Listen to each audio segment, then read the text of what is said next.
I would like to acknowledge that this video is being filmed on the traditional lands of the Wurundjeri people of the Kulin Nation.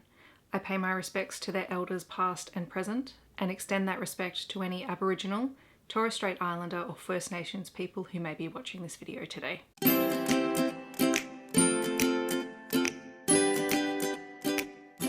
Hi everyone, it's Steph here. This is the Novelty Corner and welcome to one more round of paranormal Halloween themed recommendations for October 2022. This time we are going to be talking angels and demons, romances. There is one non-romance on here, but we're including it anyway just because it's really cool that it does feature a really cool take on angels. So I'm going to start off with that book, and that is A Dead Djinn in Cairo by Djeli Clarke. This is a novella prequel to a series, and it features a alternate 1912 Cairo, a really kick-ass heroine who is a special investigator.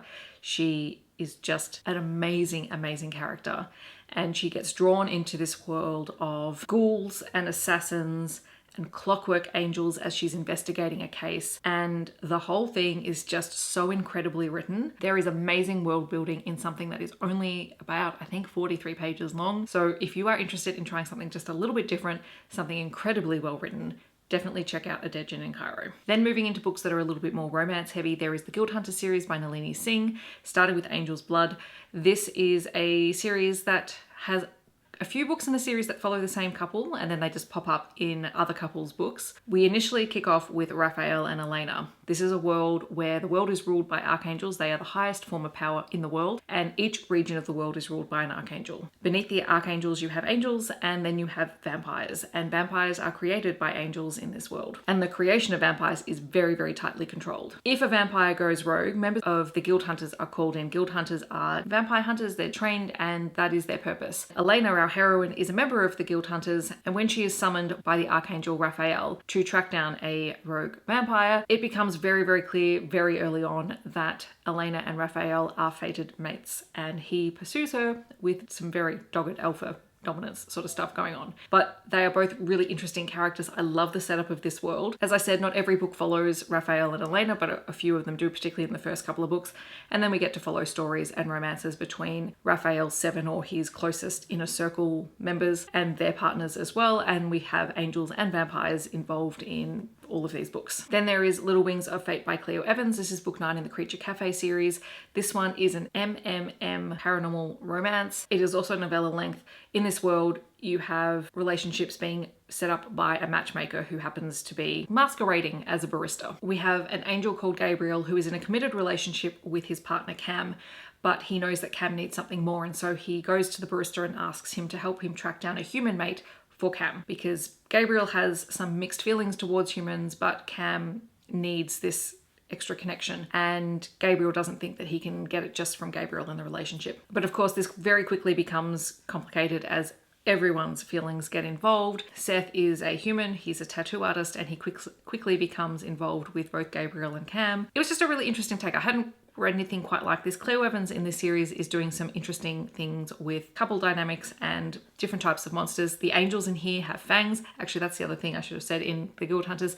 The angels also have fangs. That's how they create vampires. And I find that a really interesting concept when talking about angels. There's also Forged in Fire by Juliette Cross. This is the first book in the Vessel trilogy. Our heroine Genevieve believes that she is a normal everyday human until she is attacked by demons on her 20th birthday. And then she finds out that she is a human who is a vessel for demons. Basically, that means they can possess and control her, and she affords them a significant amount of power because that is what her entire being is designed for. She is saved in her initial attack by Jude Delacroix, who is a master of demons or a demon hunter, and he decides to take it upon himself to protect her. While we predominantly deal with demons in the story, there are also some angels in here, so it sort of crosses both those lines as you get further in the trilogy. Then there is Burn by Suzanne Wright that you guys have heard me talk about a few times on this channel. It is a demon romance. It is about Harper, who is a tattoo artist, and she lives in Las Vegas, and she ends up crossing paths with the most powerful demon in existence. And they work out very, very quickly, like it's in the first couple of chapters, that there is this connection, that there is this mate bond between the two of them.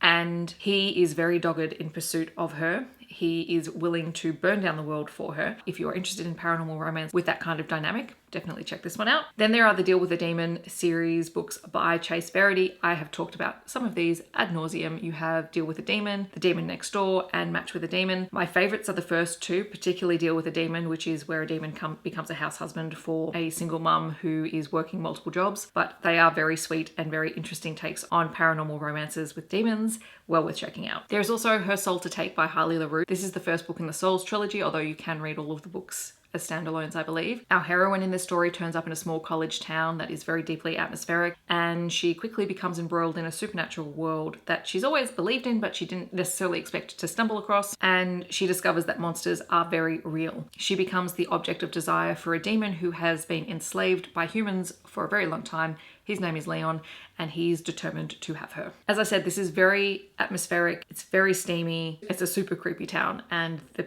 people in the town are doing really shady stuff. I loved it. There's also Pair of Fools by Lillian and Lark. This is a paranormal romance between a demon and a harpy. It is the second book in a series. It takes place after the first book in the series, and it also runs parallel to Stalked by the Kraken, so you see a lot of similar characters. This is a kind of rivals to lovers story between said demon and the harpy, and they have to work together because one had called in a favor from the other. And it is their relationship and how that all pans out. I mean, there are plenty of content warnings and trigger warnings, but the ones that I remembered particularly for this one are mentions of suicide, death of a sibling, trafficking, and also quite a bit of violence and gore. There's also The Demon's Bargain by Katee Robert. This is the second book in the Peculiar Taste series. This also is in line with her Deal with a Demon series. One of our protagonists is Ramanu, who is a bargainer demon that we have met through the Deal with a Demon books. They are one of my favorite characters in those books, so I was totally delighted to read their story. It is about Lenora, who has a family heirloom stolen from her, and she decides to steal it back. The only problem is the person who stole it has taken it to the shadow market, and she needs help to be able to steal it back in that time frame. And she thinks about striking a deal with a demon, then ends up stuck with Ramanu, who has offered her a deal. The two of them set about trying to reclaim this object of power for her family. I couldn't not mention That Time I Got Drunk and Saved a Demon by Kimberly Lemming, because it has a truly magnificent title. It is the first book in the Mead Mishap series. We have Cinnamon, who is the heroine in the story. She is not one for adventures. She just wants to live her life, but then one night after getting drunk on wine, she ends up saving a demon, and then she ends up helping him on his quest to free his people from being enslaved by an evil witch. This story is just bonkers and hilarious and totally enjoyable. There is Ruthless Demon King by Nikki St. Crow. This is the first book in the Wrath and Ruin series. It is a villain enemies to lovers story between a heroine who rejects the Demon King, and he is not very happy about that at all, and basically goes to make her life very, very difficult for her. Another series you might be interested in is the Seven Sins MC series by Jessica Gadziala. This is a demon motorcycle club with a group of demons who are all earthbound and who all find their mates. And their mates end up being anything from human to witch to demon slayer, and they're a lot of fun. There is Demons Do It Better by Louisa Masters. This is an paranormal romance. This is about Sam, who is a human who ends up applying for a job and interviewing for a job in a secret supernatural organization that helps to police the supernatural community. And at this interview, he discovers that the supernatural world is real, and that totally blows his mind. He goes off to the bar to have a drink because he's still processing what he's learned, and he ends up having a one-night stand with a guy. In the end, he decides to accept the job. He goes into work, and who does he see but the guy that he had a one-night stand with, who happens to be a demon. The two then proceed to not talk to each other for a period of time until they are forced to work together on a case, and they have to deal with their feelings. And it's great. The demon in this story is very grumpy. A manga that I would like to recommend is Blackbird. This is a story that has a heroine who lives in a world where the real world and magic intercept, and she is very much aware of the magical world, but she doesn't really want anything to do with it until she is attacked by demons. Then she discovers that she is a bride of prophecy, that the demon clan who claims her will end up inheriting a whole lot of power from her, and she's struggling to work out exactly what's going on. It is a paranormal age gap manga, and it has gorgeous, gorgeous artwork. I don't think I finished it. I need to go back and continue reading the series because I was very intrigued by it. And then finally, I want to mention Happily Ever After Lives by Olivia Waite. These are two paranormal novellas in one collection. The first one is about a man who is condemned to hell for lust and ends up falling for the demoness who is charged with his punishment. And then the second story is the ex-fiance of the hero from the first story and her relationship with an incubus. So very, very interesting little collection of true stories that I highly enjoyed. All right, so those are my recommendations for Angels and Demons. In the comments, I would love to know if you've read any of these or if you plan on picking any of them up. And if you have other recommendations, please leave them in the comments so that other people can find them as well. If you want to let me know that you're here but you don't want to leave a comment, feel free to leave an angel or a demon emoji down below. Otherwise, I hope that wherever you're on the world, just staying safe and healthy, and I will see you in my next video. Thanks so much for watching. Bye everyone.